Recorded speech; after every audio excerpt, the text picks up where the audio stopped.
శ్రీమత్రి నమః. రోజుకో శ్లోకంలో భాగంగా శ్రీమద్ భగవద్గీత కర్మయోగము 3వ అధ్యాయము 26వ శ్లోకం నుంచి నేర్చుకుందాం. న బుద్ధిభేదం జనయేత్ అజ్ఞానాం కర్మ సంగినాం జోషయేత్ సర్వకర్మాణి విద్వాన్ యుక్తః సమాచరన్. అది పద విభజనతో నేర్చుకుంటే న బుద్ధిభేదం జనయేత్, న బుద్ధిభేదం జనయేత్, న బుద్ధిభేదం జనయేత్, న బుద్ధిభేదం జనయేత్, న బుద్ధిభేదం జనయేత్ అజ్ఞానాం కర్మ సంగినాం, అజ్ఞానాం కర్మ సంగినాం.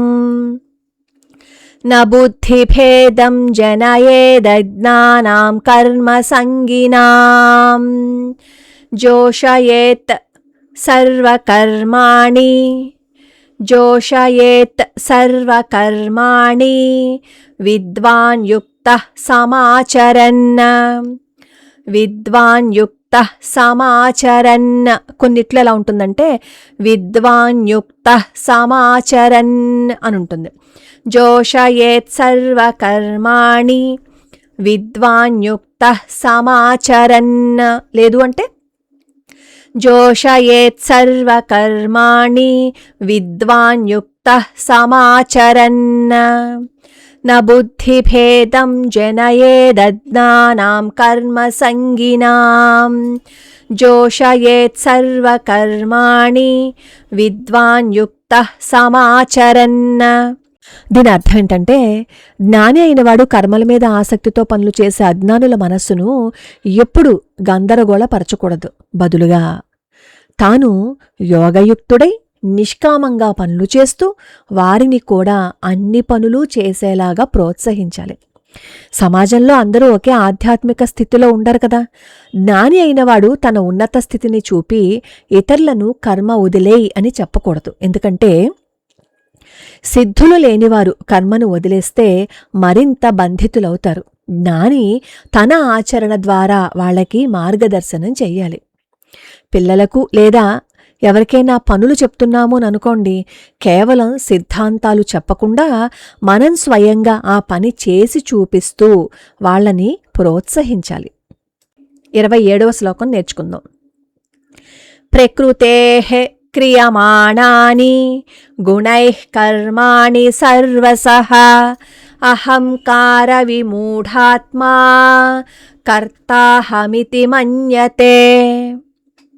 ప్రకృతేః క్రియమాణాని, ప్రకృతేః క్రియమాణాని, క్రియమాణాని, ప్రకృతేః క్రియమాణాని, ప్రకృతేః క్రియమాణాని గుణైః కర్మాణి సర్వశః, గుణైః కర్మాణి సర్వశః.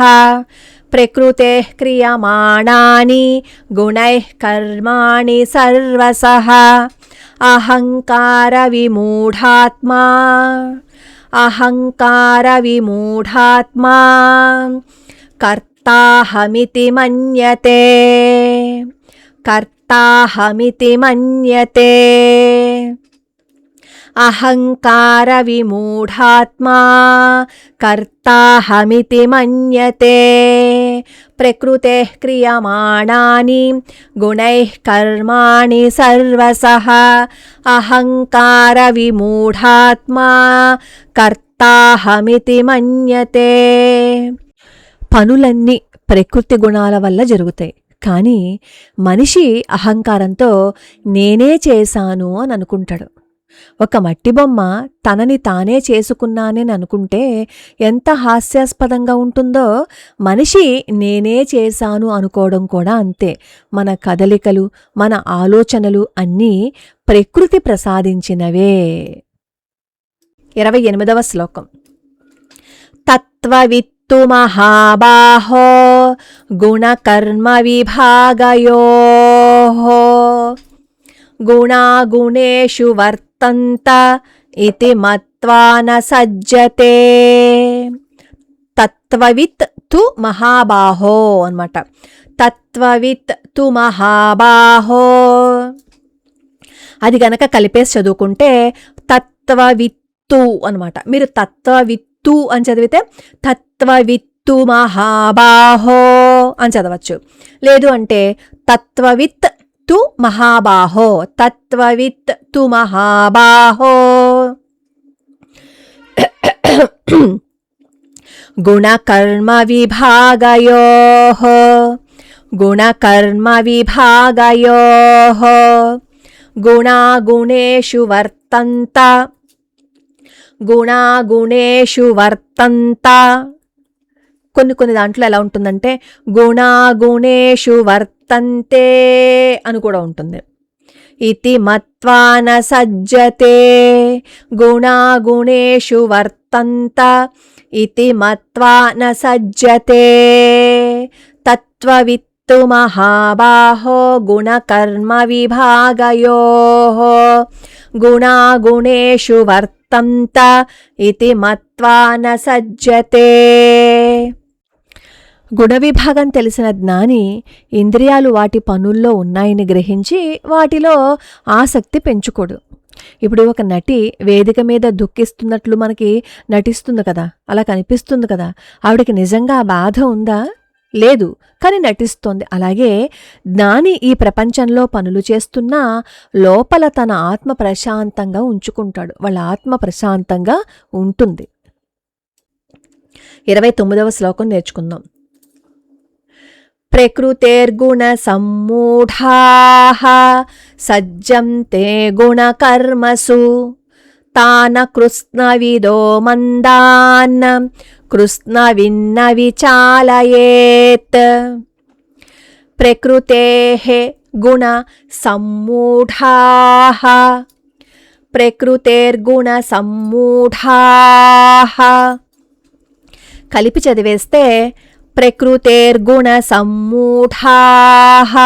అది విడగొట్టి చదువుకుంటే ప్రకృతేః గుణ సమ్మూఢాః, ప్రకృతేః గుణ సమ్మూఢాః సజ్జంతే గుణకర్మసు, సజ్జంతే గుణకర్మసు. తాన కృష్ణవిదో మందాన్ కృష్ణవిన్న విచాలయేత్. తాన కృష్ణవిదో మందాన్, తాన్ అకృష్ణవిదః మందాన్ అన్నమాట. తాన కృష్ణవిదో మందాన్, తాన కృష్ణవిదో మందాన్, తాన కృష్ణవిదో మందాన్, తాన కృష్ణవిదో మందాన్. అక్కడ సావొత్తు నావొత్తు ఉన్నాయి. తాన కృష్ణవిదో మందాన్, తాన కృష్ణవిదో మందాన్ కృష్ణవిన్న విచాలయేత్, కృష్ణవిన్న విచాలయేత్. ప్రకృతేర్గుణ సమ్మూఢాః సజ్జంతే గుణకర్మసు తాన కృష్ణవిదో మందాన్ కృష్ణవిన్న విచాలయేత్. అజ్ఞానులను చూసి జ్ఞాని యావగించుకోకూడదు. వాళ్ళని క్రమంగా ఉన్నత స్థితికి తెచ్చుకోవాలి. ఒక తల్లి తన బిడ్డ తప్పు చేస్తే కోప్పడుతుందా? నెమ్మదిగా మంచి చెడు చెప్తుంది. జ్ఞాని కూడా అంతే ప్రేమతో ఓపికతో అజ్ఞానులను నడిపించాలి. 30వ శ్లోకం నేర్చుకుందాం. మయి సర్వాణి కర్మాణి సన్యస్యాధ్యాత్మచేతసా నిరాశేర్నిర్మమో భూత్వా యుధ్యస్వ విగతజ్వరః. మయి సర్వాణి కర్మాణి, మయి సర్వాణి కర్మాణి, మయి సర్వాణి కర్మాణి సన్యస్య అధ్యాత్మచేతసా అన్నమాట. అది సన్యస్యాధ్యాత్మచేతసా, సంయస్యాధ్యాత్మచేతసా, సంయస్యాధ్యాత్మచేతసా నిరాశేర్నిర్మమో భూత్వా, నిరాశేర్నిర్మమో భూత్వా నిరాశీర్నిర్మమో భూత్వా యుధ్యస్వ విగతజ్వరః యుధ్యస్వ విగతజ్వరః మయి సర్వాణి కర్మాణి సంయస్యాధ్యాత్మచేతసా నిరాశీర్నిర్మమో భూత్వా యుధ్యస్వ విగతజ్వరః. అన్ని కర్మలను భగవంతుడికి అర్పించి ఫలితం మీద ఆశ లేకుండా, నాది అనే భావన లేకుండా పనిచేయాలి. ఇది కర్మయోగం యొక్క పరాకాష్ట. మన మనసులో ఉన్న భయము, ఆందోళన, కోరికలు అన్నింటినీ భగవంతుడి పాదాల వద్ద పెడితే మన మనస్సు ఎంతో తేలికగా ఉంటుంది. మన భారాన్ని భగవంతుడికి ఇచ్చేయాలి. మనం చేసే ప్రతి పనిలో ఎదుటివారికి సహాయం చేయాలనే ప్రేమను నింపుకుంటే భగవంతుడి అనుగ్రహం ఉంటుంది. విజయం సాధించినప్పుడు ఇది నా వల్లే జరిగింది అని, అలాగే మనకి ఏదైనా నష్టం వచ్చిందనుకోండి, ఇది భగవంతుడి వల్ల జరిగింది అనే విషయాన్ని మనం మానేసి ఏది జరిగినా భగవంతుడి వల్లే జరిగింది అనే వినయం మనలో ఉండాలి. మన బాధ్యతలను సక్రమంగా చేస్తూ ఫలితం గురించి ఆందోళన చెందకుండా భగవంతుడిపై నమ్మకం ఉంచాలి. ప్రహ్లాదుడు తన తండ్రి హిరణ్యకశిపుని ఆగ్రహానికి గురైనప్పుడు భయపడ్డా? లేదు. ఏం చేస్తున్నా, ఎలా తనని హింసిస్తున్నా హరినామస్మరణ మానలేదు. అంతా భగవంతుడికే వదిలిపెట్టేశాడు. ప్రశాంతంగా ఉన్నాడు ప్రహ్లాదుడు. తనని తాను పూర్తిగా భగవంతుడికి అర్పించుకుంటే ఏ కర్మ బంధించదు అన్నమాట. ఇది మనం ఈ శ్లోకాల నుంచి తెలుసుకున్నాం. ఇప్పుడు ఒకసారి మళ్ళీ 26వ శ్లోకం నుంచి కలిపి చదివేసుకుందాం. న బుద్ధిభేదం జనయేదజ్ఞానాం కర్మ సంగినాం జోషయేత్ సర్వకర్మాణి విద్వాన్ యుక్తః సమాచరన్. విద్వాన్ యుక్తః సమాచరన్ అని కూడా చదువుకోవచ్చు. ప్రకృతే క్రియమాణాని గుణైః కర్మాణి సర్వసః అహంకార విమూఢాత్మా కర్తాహమితి మన్యతే. తత్వవిత్తు మహాబాహో గుణకర్మ విభాగయోః. దాన్ని తత్వవిత్ తు మహాబాహో అని కూడా చదువుకోవచ్చు. గుణాగుణేషు వర్తంత ఇతి మత్వా న సజ్జతే. ప్రకృతేర్గుణ సమ్మూఢాః సజ్జంతే గుణకర్మసు తాన కృష్ణవిదో మందాన్ కృష్ణవిన్న విచాలయేత్. మయి సర్వాణి కర్మాణి సంయస్యాధ్యాత్మచేతసా నిరాశీర్నిర్మమో భూత్వా యుధ్యస్వ విగతజ్వరః. 30వ శ్లోకం వరకు నేర్చుకున్నాం.